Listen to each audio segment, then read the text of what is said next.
Well, it's a beautiful spring afternoon that almost feels like summer. I'm hanging out at the walking track over by the school this afternoon. Walking a few laps, I thought I would take a break from the walking just a minute to share a few afterthoughts from Sunday. If you remember, we were looking at the first chapter of 1 Corinthians, which is a little bit of a switch because up until now we've been looking at stories that really portray believers at their best, the amazing things that happen because of the power of Jesus at work in the lives of the followers like Peter and John and Paul.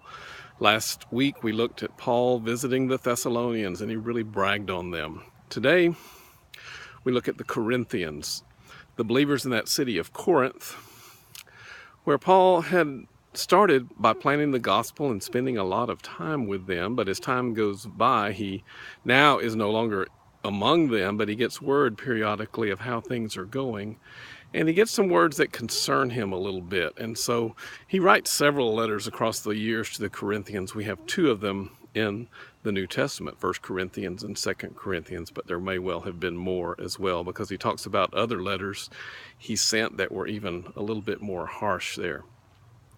Well, 1 Corinthians has a lot of guidance as far as some of the things that he's heard going on. And what we really talked about in chapter 1 was unity.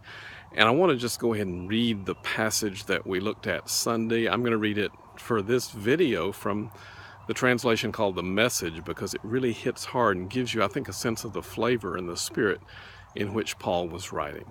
Now, he begins by sharing some good stuff. He talks about some of the things that are going well. So let's look at some of the happy stuff first. 1 Corinthians chapter 1, beginning around verse 4.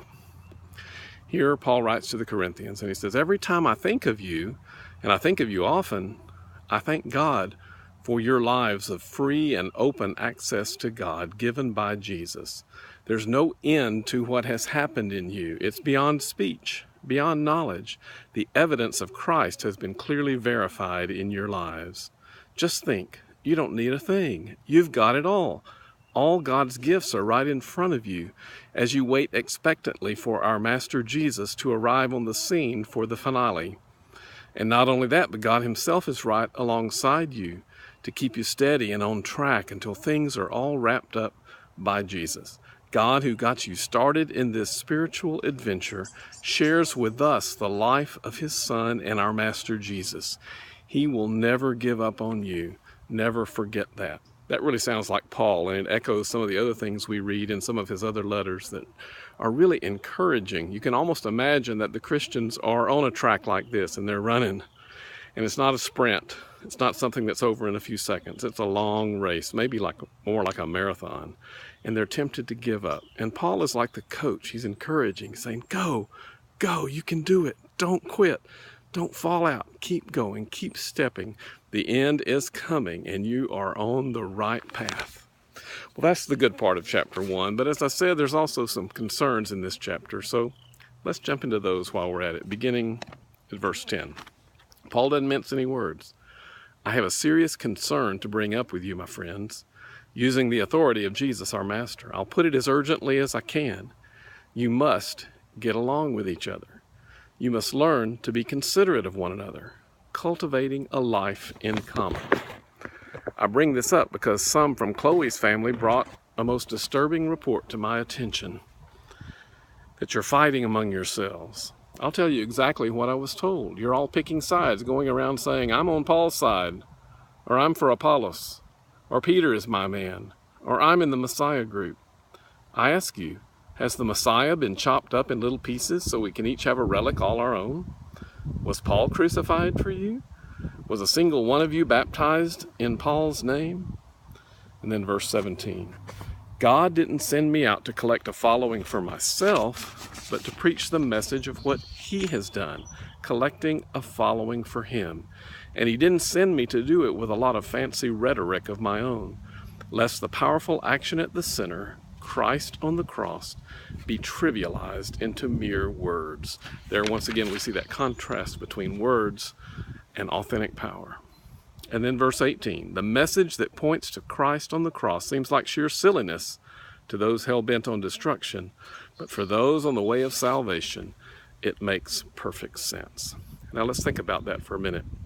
I mentioned on Sunday that there's one theory that Paul was actually, how do we say it, even though he had great content, that he wasn't the most polished preacher in the world. And it could well be that there were those who were comparing him to the others, saying, well, that Paul's a nice guy, but I really like Apollos. He can really preach. Now, knowing what you know about human nature, that probably doesn't surprise you at all, does it? Because division is still a reality, and falling in love with the leader instead of the Christ can still be a problem. I even heard some old timers and they say, what church do you go to? They say, well, I go to Reverend Jones' church. They name the church after the preacher. Well, United Methodists don't tend to do that because the pastors do tend to come and go. But sometimes the church gets all wrapped up around a personality. And then if there's problems with that personality, everything falls apart. They weren't really following Jesus. They were following the person. Now, I bragged a little bit on Sunday because I had to speak out and say that for our church family here in Mount Pleasant, there's an incredible spirit of unity. People really do work together. And it's not just the folks that have been here a long time. There are folks who come and they also feel it as well. And that is a wonderful thing. There's some very key leaders, you know who I'm talking about, who help make that happen because they have made sure that we keep focused on the right thing. But, you know, we have 175 years of history at MPUMC, and my guess is that it wasn't 175 perfect years. I would guess there have been some bumps along the way. And when we think about unity, we don't just think about one church family. Think about this for a minute. Another factor is the division between different church groups, different denominations. Sometimes you can be driving along and you come to an intersection, and at the intersection of those two streets, there's a church on every corner. 1, 2, 3, 4. And you sometimes wonder, even as they're all following Jesus, how do they get along with each other? You know, sometimes our rivalries are not with those in our own congregation, but it's rivalries with other congregations. I've even been in towns where you can go around and you look at this church and they say, well, where did that one come from? Well, it was a split off of this church. And then another church down the road, you say, well, where did that one come from? Well, it was a break off from that church. You've seen it. And you sometimes wonder why people who are not Christians think we're kind of messed up. We do some funny things. We have our loyalty in the wrong place. Well, Paul seemed to be saying, you know, I don't want to be the kind of preacher that causes people to follow me. I want to be the kind of preacher that causes people to turn to the cross and its power. Again, don't let my words get in the way of the power.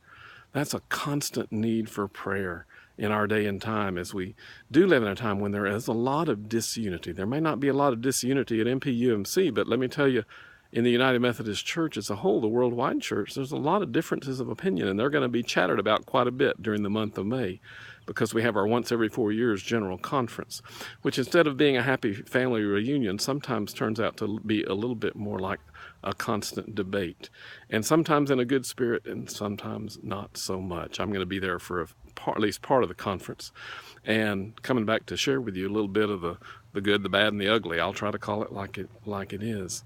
And then think about our nation. You know, we talk about the unity, the United States of America. Do you sometimes think that whether it's the United Methodist Church or the United States of America, sometimes it's more untied than united? We see a lot of people that just seem to take pleasure in criticizing one another, or in saying, I follow this leader, you follow that leader, and let that be a big point of dissension there. So friends, as you think about the message to the Corinthians, realize that's the message to us as well, to the believers in the United States of America, right here in the Commonwealth of Virginia, right here in Roanoke, to make sure that we are following the right thing, that we are seeking after the power and not merely the words of division. The cross can be robbed of its power when we let those divisions turn to be front and center. Pray for God to give you the kind of spirit. It'd be wonderful if we all had the same ideas about everything. Well, maybe not. It'd be kind of boring, wouldn't it? When I read that Paul wants us to be of one mind, honestly, I don't think he was necessarily saying we're all going to think exactly the same thing, but that our hearts will be in the right place. John Wesley said, if your heart is as my heart, then give me your hand. And sometimes that needs to be our watchword, even as we deal with people, other Christians who have different ideas, people of other religions or no religion at all. Once again, the same with them, to find common ground and to find the things that we can agree on rather than harping on the things that are our differences. So that is my hope, and that is our prayer for us today. We're going to continue looking at 1 Corinthians next week, and in a few days I'll post you a little Sunday coming preview. We'll be looking at the most famous chapter in 1 Corinthians. God bless you.